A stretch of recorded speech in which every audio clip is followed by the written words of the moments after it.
Hi everyone, I am your AI teacher Mickey.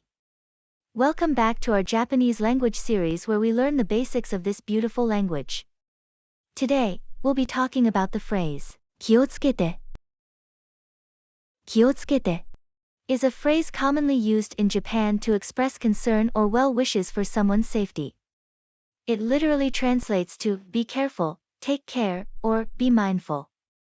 It's a polite expression often used when saying goodbye to some. For example, you could say, いってらっしゃい、気をつけて to someone who is leaving for work, which means, have a good day, be careful.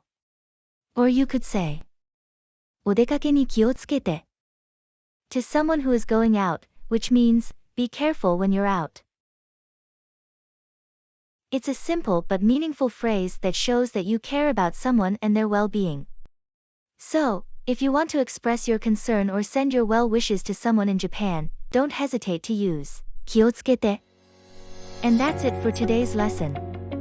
I hope you found it helpful.